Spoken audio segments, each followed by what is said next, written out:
इस बिल्डोजर के माध्यम से सरकार ने लोकतंत्र को कुचलने का काम किया है। अगर देश में निष्पक्ष चुनाव आयोग नहीं होगा जो चुनाव कराता है, तो क्या निष्पक्ष चुनाव हो सकते हैं? अगर इंडिपेंडेंट अनबायस्ड इलेक्शन कमीशन नहीं होगा, तो क्या इंडिपेंडेंट अनबायस्ड इलेक्शन हो सकता है? ये सवालिया निशान खड़ा होता है। सुप्रीम कोर्ट ने एक फॉर्मूला दिया और कहा कि 3 मेंबर की समिति बनाइए, प्रधानमंत्री, नेता प्रतिपक्ष और चीफ जस्टिस ऑफ इंडिया, और ये समिति तय करे कि कौन चुनाव आयोग में बैठेगा, उसका गठन कैसे होगा। आज सरकार ये बिल लाकर इस 3 मेंबरी समिति में से प्रधानमंत्री को नहीं छेड़ती, नेता प्रतिपक्ष को नहीं छेड़ती, लेकिन चीफ जस्टिस ऑफ इंडिया को बाहर का दरवाजा दिखाकर एक मनोनीत कैबिनेट मंत्री उसकी जगह बिठा देती है। यानी कि अब इस 3 मेंबरी समिति में हमेशा 2 वोट सरकार के पास होंगे, प्रधानमंत्री का और कैबिनेट मंत्री का। नेता प्रतिपक्ष चाहे साथ जाए या उनके खिलाफ जाए, तो 2-1 से हमेशा बहुमत सरकार के पास है। यानी कि सरकार तय करेगी कि चुनाव आयोग में कौन बैठेगा। चुनाव आयोग की भूमिका आप सोचिए कितनी जरूरी है चुनावों में। किसका वोट बनेगा, किसका वोट कटेगा, चुनाव आयोग तय करता है। ईवीएम मशीन कहां कहां जाएगी, कैसे कैसे इस्तेमाल होगी, कैसे उसकी काउंटिंग होगी, उसका नियंत्रण, उसका संचालन, उसकी स्टोरेज चुनाव आयोग करता है।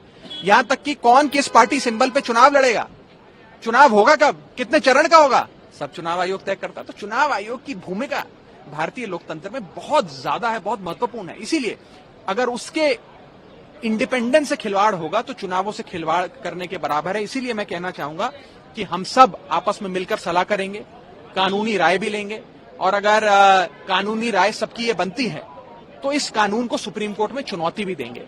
आपको ये जानना जरूरी है कि इसी साल दूसरा बिल सरकार लाई है सुप्रीम कोर्ट के फैसले को पलटने के लिए। पहले दिल्ली सेवा बिल लाकर सुप्रीम कोर्ट के एक सर्वसम्मति के संवैधानिक पीठ के 5 जजों के फैसले को पलटा, जिसमें फैसले ने सारी शक्ति अरविंद केजरीवाल जी को दी थी, लेकिन भारत सरकार ने, भाजपा सरकार ने बिल लाकर वो उस फैसले को ही पलट दिया सुप्रीम कोर्ट के। अब कुछ ऐसा ही हुआ, मार्च में सुप्रीम कोर्ट ने 5 जजों की संवैधानिक पीठ ने सर्वसम्मति से फैसला दिया कि निष्पक्ष चयन होना चाहिए।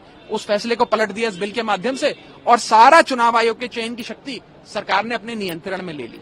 तो मेरा यह मानना है कि इन दोनों बिलों को चुनौती दी जाए। एक दिल्ली सेवा बिल को तो हमने चुनौती दे दी, इस बिल को भी चुनौती देनी चाहिए, और दोनों का हश्र यही होगा कि सुप्रीम कोर्ट उन दोनों कानूनों को गैर संवैधानिक करार देगा।